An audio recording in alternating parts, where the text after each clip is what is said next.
जय सिया राम, जय हनुमान, जय बागेश्वर धाम सरकार। आज हम आपके लिए भगवान श्री हनुमान जी से जुड़ी कुछ विशेष बातें आपके साथ साझा करने वाले हैं। आपको बता दें, जिन पर हनुमान जी कृपा करते हैं, जिनसे हनुमान जी खुश रहते हैं, उनके लिए हमारे भगवान हनुमान क्या संकेत देते हैं। निर्भीक, साहसी और शक्तिशाली होकर भी आप नेक, न्यायप्रिय और विनम्र हैं तो निश्चित ही आपसे हनुमान जी प्रसन्न हैं। जैसे आप एक अच्छे लीडर हैं, सैनिक हैं, पुलिस या उच्च पद पर आप बैठे हैं, आपके पास बहुत सारा पैसा है, फिर भी आप अच्छे और सच्चे रहते हैं तो आप पर हनुमान जी की कृपा बनी रहेगी। और हनुमान जी यदि प्रसन्न हैं तो ऐसा व्यक्ति हर क्षेत्र में प्रगति करता है। अब चलते हैं दूसरी बात की ओर। भगवान हनुमान का पसंदीदा भोजन क्या है? तो आपके लिए बता दें, हनुमान जी के 3 तरह के पसंदीदा लड्डू हैं। एक केसरिया बूंदी लड्डू, दूसरा बेसन के लड्डू और तीसरा मलाई मिश्री के लड्डू। ये हनुमान जी को बहुत ही लोकप्रिय हैं। इसमें बेसन के लड्डू उन्हें खास पसंद हैं। लड्डू चढ़ाने से हनुमान जी भक्तों को दे देते हैं मनचाहा वरदान और उसकी मनोकामना पूर्ण कर देते हैं। लड्डू चढ़ाने से पापी ग्रह भी काबू में रहता है। मतलब कहा जाए तो अगर आप भगवान श्री हनुमान जी को बेसन के लड्डू का भोग लगाते हैं तो वह आपके घर से काला साया और बुरी शक्तियाँ दूर हो जाती हैं। अब चलते हैं हम तीसरी बात की ओर। हनुमान जी को कौन सा रंग पसंद है? तो आपकी जानकारी के लिए बता दें, हम भगवान श्री हनुमान जी को लाल या नारंगी बेहद पसंद है। मंगलवार के दिन केसरिया या लाल रंग के कपड़े पहनना शुभ माना जाता है, जिससे हनुमान जी बहुत ही खुश रहते हैं। अब चलते हैं हम तीसरी बात की ओर। हनुमान जी को खुश करने के लिए क्या उपाय करना चाहिए? तो आपकी जानकारी के लिए हम बता दें, पीपल के पत्ते हनुमान जी को प्रसन्न करने के लिए बहुत ही लाभदायक हैं। मंगलवार और शनिवार के दिन बजरंग बली जी को 11 पीपल के पत्ते अर्पित करें और इसके साथ ही पीपल के पत्तों की माला मंगलवार और शनिवार के दिन सुबह ब्रह्म मुहूर्त में उठकर पीपल के 11 पत्ते तोड़ लें। अब नारियल का उपाय। मंगलवार के दिन हनुमान जी के मंदिर में नारियल लेकर जाएं, जिससे हनुमान जी की कृपा आप पर बेहद ही बनी रहेगी। अब चलते हैं हम तीसरी बात की ओर। हनुमान चालीसा रोज पढ़ने से क्या होगा? तो हम आपकी जानकारी के लिए ये भी बता दें, हनुमान जी को प्रसन्न करने का सबसे सरल उपाय हनुमान चालीसा का पाठ करना है। जो व्यक्ति रोज हनुमान चालीसा का पाठ करता है उसकी इच्छा शक्ति भी बहुत मजबूत होती है। अगर रोज हनुमान चालीसा का पाठ करना संभव हो तो सिर्फ मंगलवार को ही कर सकते हैं। मतलब अगर आप रोज हनुमान चालीसा पाठ नहीं कर पा रहे हैं तो आप मंगलवार के दिन भी कर सकते हैं, जिससे आप पर भगवान श्री हनुमान जी की कृपा बरसती रहेगी। अब चलते हैं हम तीसरी बात की ओर। हनुमान जी से वरदान कैसे मांगें? तो मंगलवार का दिन भगवान हनुमान जी का दिन माना जाता है। इस दिन भगवान हनुमान जी की पूजा और ओम श्री हनुमते नमः का जाप करने से लाभ होता है।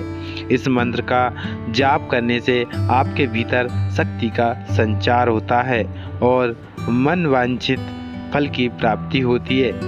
इसके लिए आपका ब्रह्मचर्या का पालन करना बेहद ही जरूरी है।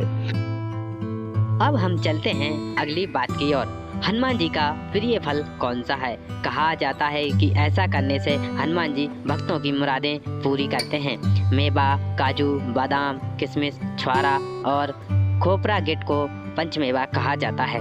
पंचमेवा हनुमान जी को इतना पसंद है कि जो भी इनको इसका भोग लगाता है वह उससे बेहद ही खुश रहते हैं, उसकी मुराद पूरी कर देते हैं। अब चलते हैं हम अगली बात की ओर। हनुमान जी को कौन सा फल चढ़ाया जाता है? रात में हनुमान जी को विशेष तौर पर फल का भोग चढ़ाना बहुत ही शुभ होता है। माना जाता है कि बजरंगबली को केला, अनार या आम बहुत ही पसंद है। उन्हें मीठे फल और नैवेद्य का भोग लगाने से जीवन के दुख और असफलताएं दूर होते हैं और सुख और सफलता की प्राप्ति होती है। अब चलते हैं हम अगली बात की ओर। हनुमान जी का प्रिय फल कौन सा है? तो आपको ये हम पहले ही बता चुके हैं। अब चलते हैं हम अगली बात की ओर। हनुमान चालीसा पढ़ते समय क्या सावधानी बरतनी चाहिए? चालीसा में से किसी भी एक पंक्ति का चुनाव अपनी आवश्यकता के अनुसार करें और नित्य प्रातः तुलसी की माला पर मंत्र की तरह 3 से लेकर 11 माला तक जाप करें। जितने समय तक ये प्रयोग किया जाए, खान पान और आचरण की शुद्धता पर ध्यान दिया जाए। बिना श्री राम की पूजा के हनुमान जी की पूजा ना करें, क्योंकि हनुमान जी तभी प्रसन्न होते हैं तब उनके प्रभु श्री राम जी का गुणगान किया जाए। तो पूजा में ये विशेष ध्यान दें कि श्री राम, जय श्री सीताराम का जाप अवश्य करें आप। अब चलते हैं हम अगली बात की ओर। हनुमान जी के भक्तों को क्या नहीं करना चाहिए? बजरंगबली की साधना करते समय हनुमत भक्त को कभी भी प्रसाद में चरणामृत नहीं करना चाहिए। हनुमान जी को कभी भी चरणामृत नहीं चढ़ाया जाता है। हनुमान जी की पूजा में पवित्रता का हमेशा ख्याल रखना चाहिए और हमेशा स्वच्छ और धुले कपड़े पहनकर ही पूजा करना चाहिए। कभी भूल कर भी अपवित्र कपड़े को पहनकर हनुमान जी की पूजा नहीं करनी चाहिए। इस बात का आप खास ध्यान रखें। अब चलते हैं हम अगली बात की ओर। हनुमान जी से प्रार्थना कैसे करें? हनुमान जी स्वयं की प्रार्थना से उतने प्रसन्न नहीं होते जितने कि श्री राम की प्रार्थना से प्रसन्न होते हैं। जीवन में किसी भी समस्या के निराकरण के लिए पीपल के पत्ते पर चमेली के तेल और सिंदूर से राम राम लिखकर हनुमान जी को अर्पित करें, जिससे हनुमान जी बहुत ही खुश हो जाते हैं। अब चलते हैं हम अगली बात की ओर। हनुमान जी का सबसे बड़ा शत्रु कौन है? तो आपकी जानकारी के लिए बता दें, काल नेमी ने हनुमान को कैसे रोका।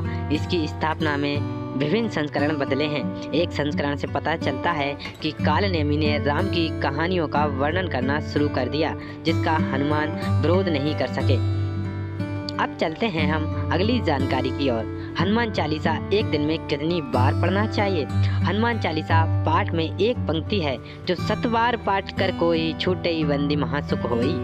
आप इसका पाठ 7 से 11, 100 या और 108 बार कर सकते हैं। शास्त्रों में यह भी विधान है कि प्रतिदिन 100 बार पाठ करने से कई प्रकार के कष्ट दूर हो जाते हैं। अगर आप ऐसा नहीं कर पाते तो कम से कम 7 बार जरूर करें। अब चलते हैं हम अगली बात की ओर। हनुमान जी के पैर के नीचे कौन है? मंदिर में शनि भगवान एक महिला के रूप में हनुमान के चरणों में शरण लेते हुए चित्रित किए गए हैं। आपको ये देखकर बहुत ही हैरानी होगी, लेकिन ये बात सही है कि भगवान श्री शनिदेव भगवान श्री हनुमान जी के पैरों में पड़े रहते हैं, क्योंकि वो उनके भक्त भी हैं। कहते हैं कि अब हम चलते हैं अगली बात की ओर। हनुमान जी की कृपा कब होती है? कहते हैं कि जो व्यक्ति सच्चाई और निडर से जीवन जीता है, उस पर हनुमान जी की विशेष कृपा होती है। अगर आपका कोई भी कार्य बिना किसी बाधा के हो जाता है और आप हर कार्य में सफलता पा रहे हैं, ऐसे में आप पर हनुमान जी की कृपा खास कृपा है। ऐसे लोगों को दुख छू भी नहीं सकता। अब चलते हैं हम अगली बात की ओर। हनुमान जी की पूजा सुबह कितने बजे करनी चाहिए? आपको बता दें कि इस दिन आप सूर्योदय के बाद और शाम को सूर्यास्त के बाद हनुमान जी की पूजा कर सकते हैं। आपको मंगलवार के दिन ऐसा करना है। वैसे पूरे दिन में सूर्यास्त के बाद ही पूजा का शुभ मुहूर्त होता है। अब आपकी अगली जानकारी है, कलयुग में हनुमान जी के दर्शन कैसे होंगे? कलयुग में हनुमान जी, यदि मनुष्य पूर्ण श्रद्धा और विश्वास से हनुमान जी का आश्रय ग्रहण कर ले, तो फिर तुलसीदास जी की शांति उसे भी हनुमान और राम दर्शन होने में देर नहीं लगेगी। कलयुग में हनुमान जी ने अपने भक्तों को उनके होने का आभास कराया है। अब चलते हैं हम आपकी अगली जानकारी की ओर। हनुमान जी को कौन सा प्रदीप दीपक, किसका दीपक जलाया? मतलब हनुमान जी को कौन सा दीपक जलाए जलाएं कि हनुमान जी खुश हो जाएं। आप अपनी मनोकामना को पूरा करने चाहते हैं तो 5 मंगलवार तक हनुमान जी को मंदिर में आटे का 5 मुखी दीपक जलाएं, जिससे हनुमान जी बेहद खुश हो जाते हैं। अब हम चलते हैं अगली बात की ओर, जिससे आपको बहुत ही लाभ मिलेगा। हनुमान जी को कौन सा फूल चढ़ाना चाहिए?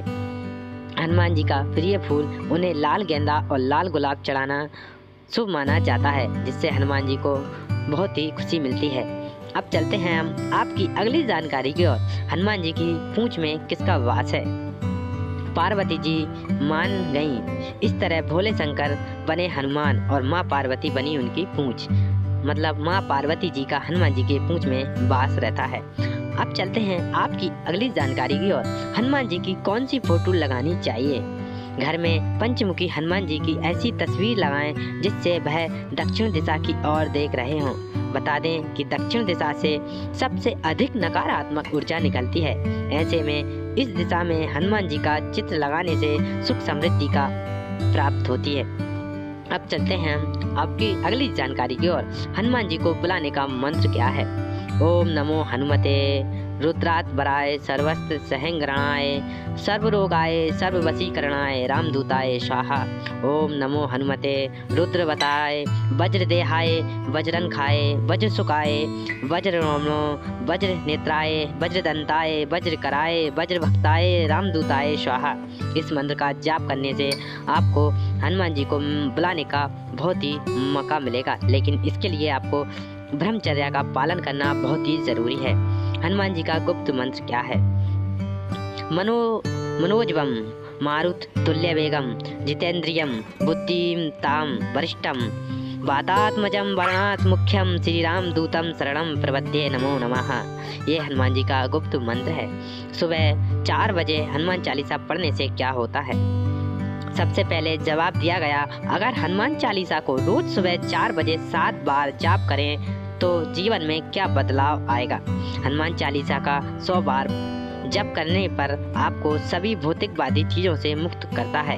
हनुमान चालीसा का 21 बार जप करने से धन में वृद्धि होती है। 19 बार हनुमान चालीसा का जप करने से स्वास्थ्य अच्छा रहता है। हनुमान चालीसा का सही समय है सुबह 4 बजे से ही हनुमान चालीसा का पाठ करें। अब हम अगली जानकारी के अनुसार सुबह सुबह हनुमान जी का नाम क्यों नहीं लेना चाहिए? ये बहुत ही प्रख्यात है। रामचरितमानस के सुंदरकांड में हनुमान जी कहते हैं कि प्रातः ले जो नाम हमारा ते ही दिन ताही मिले ना मिले आहारा। अर्थात मैं जिस कुल से यानी वानर कुल से हूँ, अगर सुबह सुबह उसका नाम ले लेता है तो उस दिन उसको भोजन भी मुश्किल से मिलता है। इसलिए सुबह बिना अन्न जल ग्रहण किए वानर नाम नहीं लेना चाहिए। अब चलते हैं हम अगली जानकारी की ओर। एक दिन में 100 बार हनुमान चालीसा पढ़ने से क्या होता है, ये आपको हम पिछली जानकारी में बता चुके हैं। तो आपको ये जानकारी कैसी लगी हमें कमेंट्स कर ज़रूर बताएं। धन्यवाद।